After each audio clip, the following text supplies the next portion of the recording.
A pleasant morning, my dear students. Welcome back to the contemporary world. How are you today? I hope you are fine, safe, and having a great day. Today, you will learn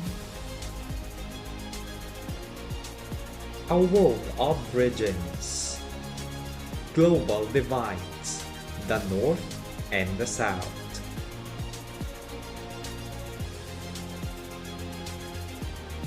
We have three learning outcomes to achieve by the end of this topic. First, differentiate the term Global South. Second, differentiate the Global South from the Third World. And third, analyze how a new conception of global relations emerged from the experiences of Latin American countries. Let's start this topic with these pictures. According to geographers, sociologists, and those who study globalization, globalization is woven into the fabric of everyday life. It is visible to those who observe. Take a closer look on each picture. What do you observe? Give one word or two words to describe your observation. Show your answer now on the comment box below. Please don't forget to indicate your complete name and class block. This is for your individual recitation. Please pause the video while doing the activity.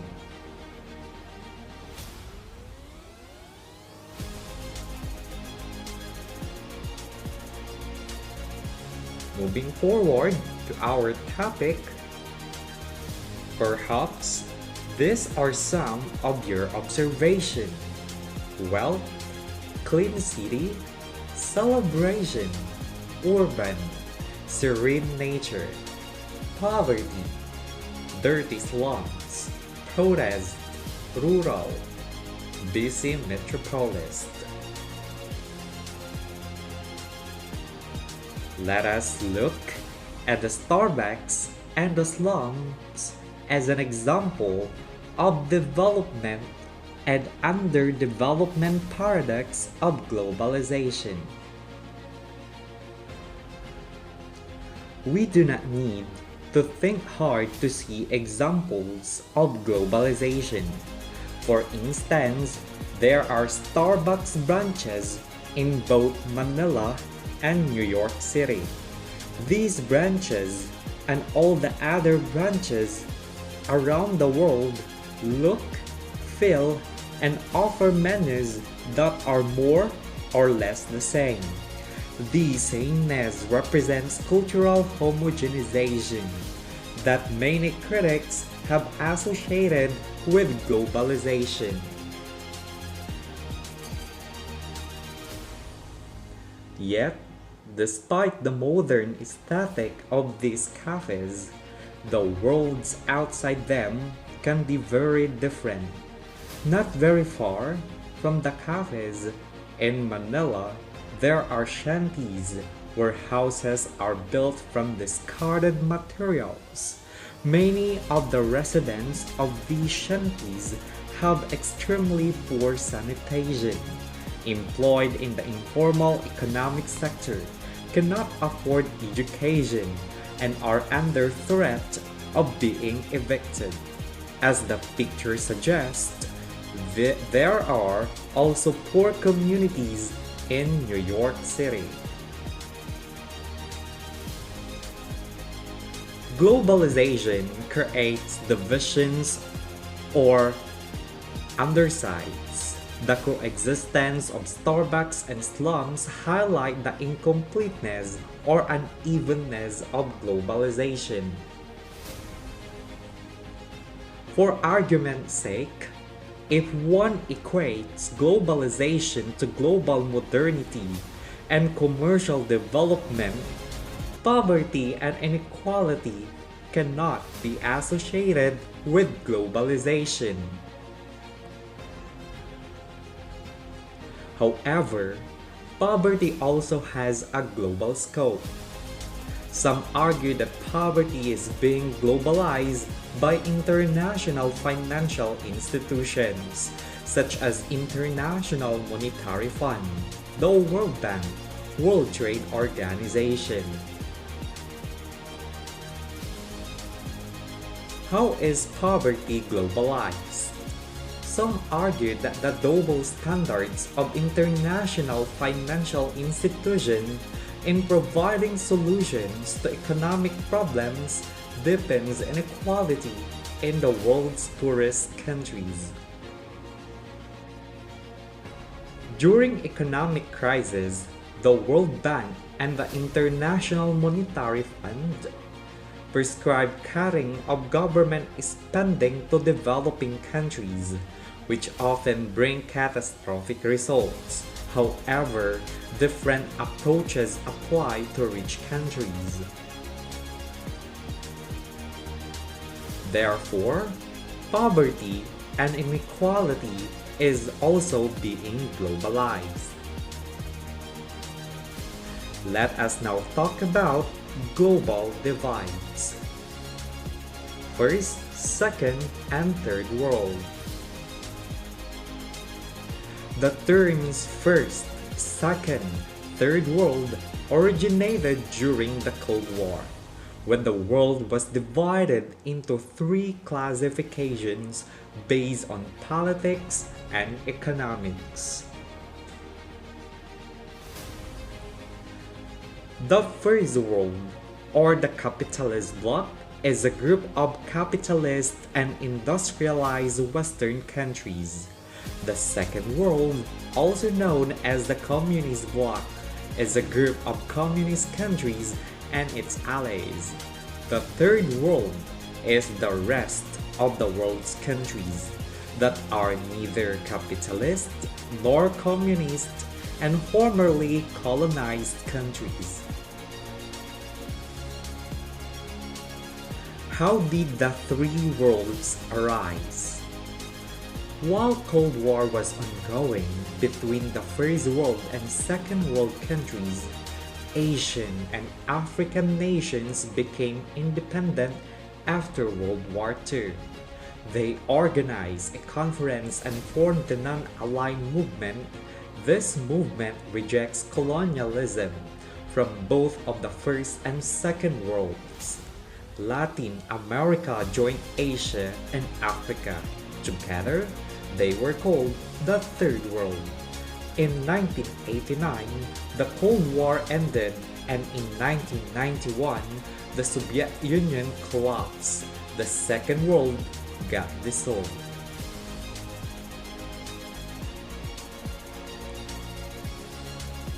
These areas are classified as the first, second, and third world countries. Take a look on the picture on your screen.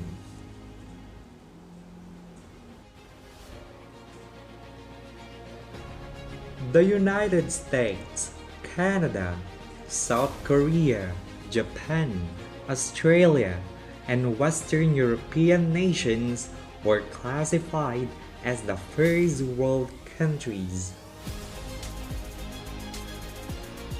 China, Cuba, the Soviet Union, and other allies were classified as the Second World countries. Asia, Africa, Latin America, and Oceania were classified as the Third World countries.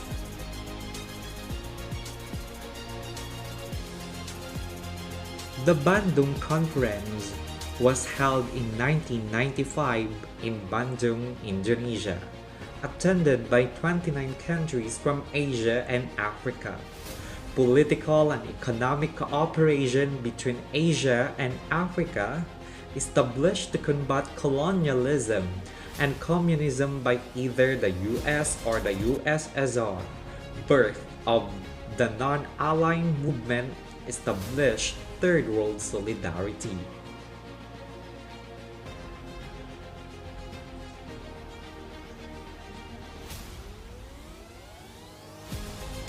The term Third World was coined by French demographer Alfred Sauby in 1952. As parallel to the Third State during the French Revolution, it means underprivileged people.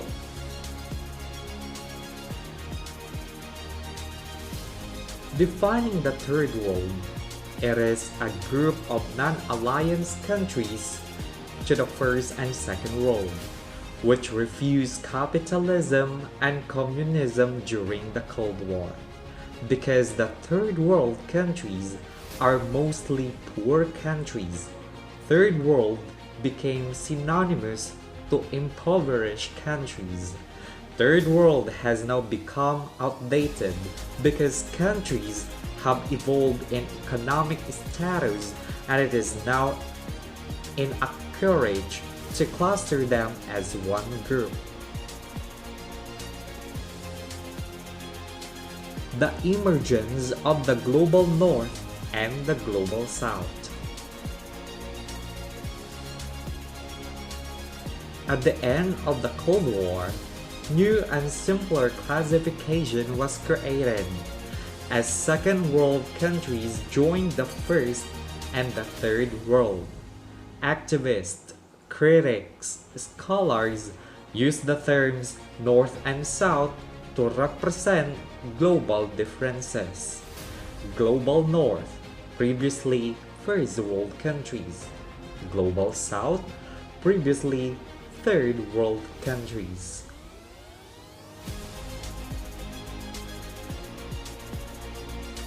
The Global North and the Global South comprise mostly of wealthy, industrialized, and democratic countries such as USA, Canada, Western Europe, developed parts of Asia, Australia, New Zealand. That is for the Global North.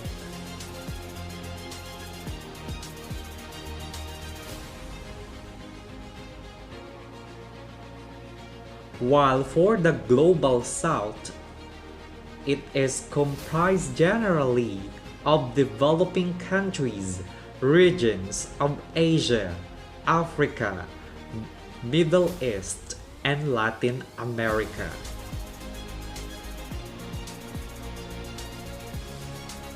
This chart compares the Global North and the Global South. The Cold War term for Global North is First World, while for the Global South is Third World. Geography of Global North, we have USA, Canada, Western Europe, developed parts of Asia, Australia, and New Zealand. While for the geography of Global South, we have regions in Asia, Africa, Middle East, and Latin America.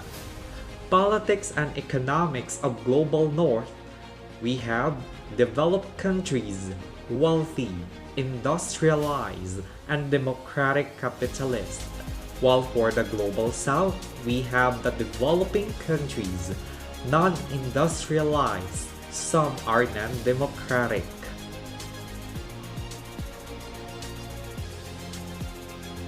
Defining the Global South, politically and ideologically charged term. Global South is a challenge to colonial and imperial borders, physical and otherwise, and to forge global alliances against coloniality. The Global South is therefore also a set of historical and political situations and conditions. Mabhena 2018. Defining the Global South, developing countries, or less developed countries. The term emerged to avoid the poor stigma associated with the term third world, reflect inequality and lack of representation of some sectors in the global political processes, a way for countries to make a stand about common issues to foster global equality. So, how is the Global South different from the Third World?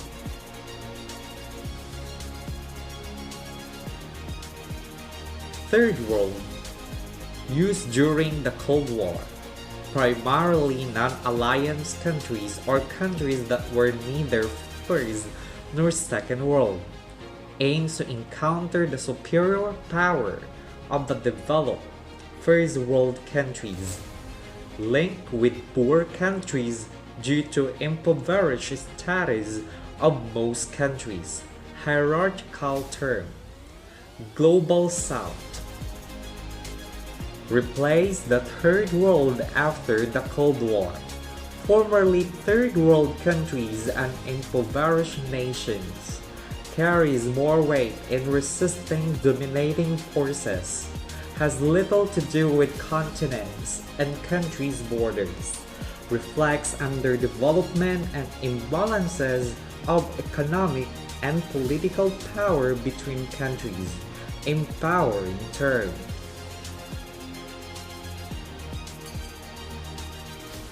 There is global north in the global south. As we can see from this photo of Manila, there is global north in the global south.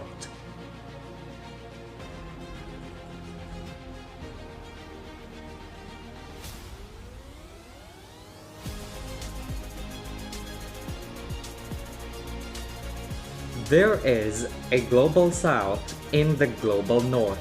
As we can see from this photo in New York, there is a global south in the global north.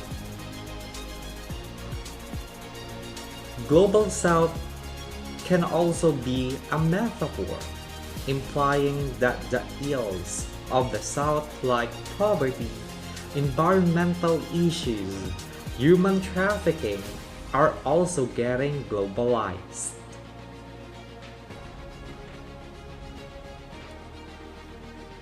How do we know if a country is developed or developing?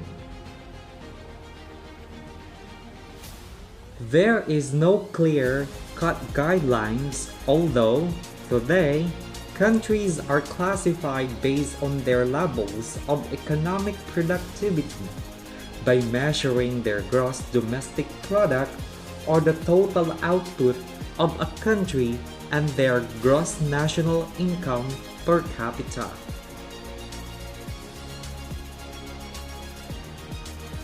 World Bank classifies countries according to their incomes by computing their gross national income per capita.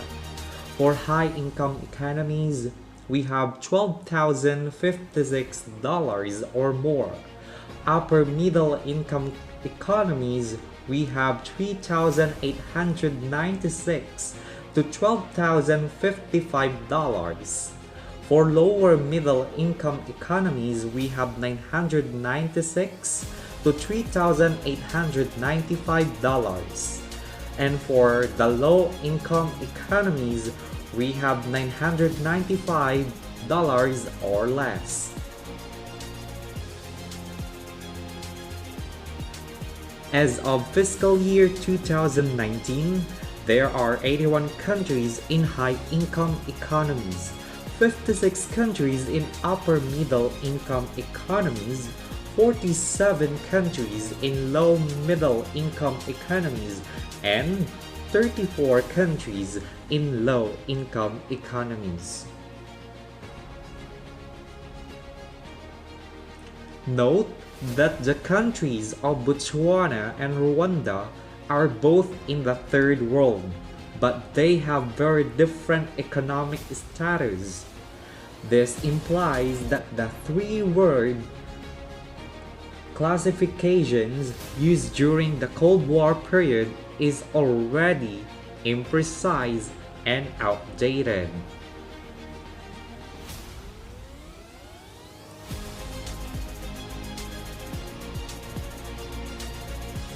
Why are many countries in the world not developing?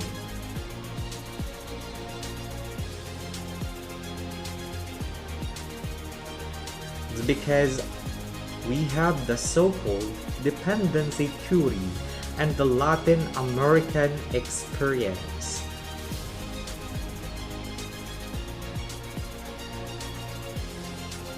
Latin America is the entire continent of South America, in addition to Mexico, Central America, and the islands of the Caribbean, colonized by the Spaniards and Portuguese from the late 15th through the 18th century. Movements of independence from Spain and Portugal in the early 19th century. After the Second World War, Latin American countries, as still experience underdevelopment, serve the interests of the wealthier countries, little to no resources left for their own development, manual labor and export of cheap raw materials, rely on wealthier countries for nutrition and medical aid. Scholars explain the situation in Latin America through the dependency theory. Dependency theory is the condition in which the South's economic development decreases their independence and increases the North's economic development. Cardozo and Filato, 1979.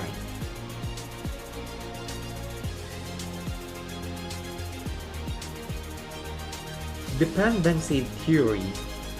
There are two main sub-theories under this.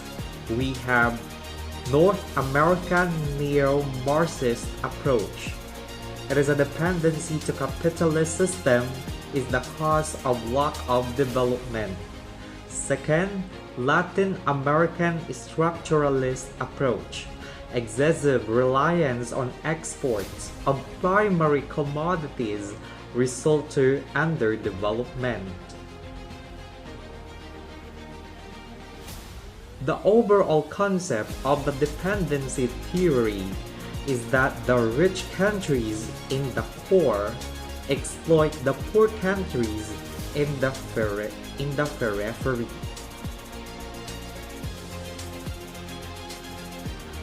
Poor countries export primary commodities to the rich countries, who in turn converts them to higher value, more expensive products which they sell back to the poor countries.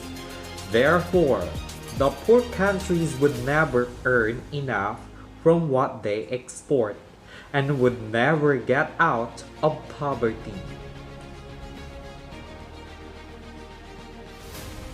This caricature illustrates the vicious cycle on how rich capitalistic countries are exploiting the poor countries.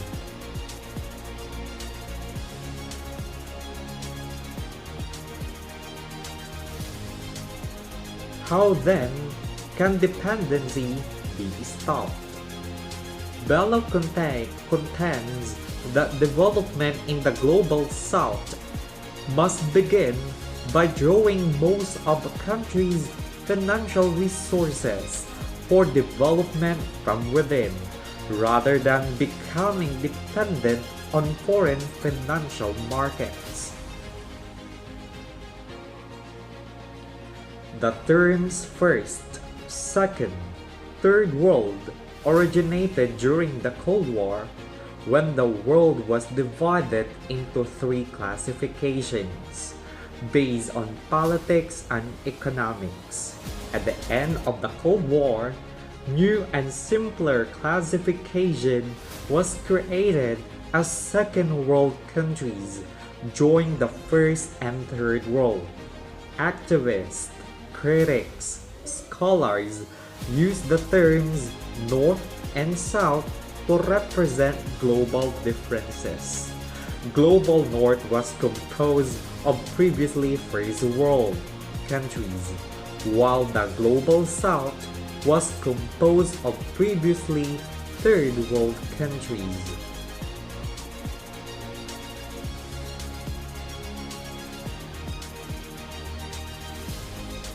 Here are some important points to summarize the world of regions, the Third World and the Global South. Third World, conceptualized during the Cold War to categorize countries who refused to make allies with the capitalist First World and the communist Second World. Eventually, it became associated with poor or undeveloped countries due to the impoverished status of Third World countries, composed of countries from Asia, Africa, Latin America, and Oceania. Global South. The new term emerged to avoid the poor stigma associated with the term Third World. Reflects underdevelopment and imbalances of economic and political power between countries. Developing countries or less developed countries, composed of previously Third World countries.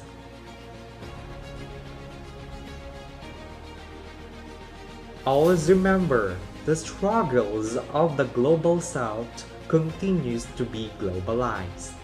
In recent times, social scientists classify countries by their levels of productivity through gross domestic product or gross national income. Latin America's experience of underdevelopment after the World War II led to the Dependency Theory, a view that focuses on how the Global South have been taken advantage by the Global North. The division of the world into the First and Third World and the Global North and South provides distinction between the beneficiaries of uneven systems of global power. Thank you for watching. I hope you learned something. Please like and subscribe for more educational video updates.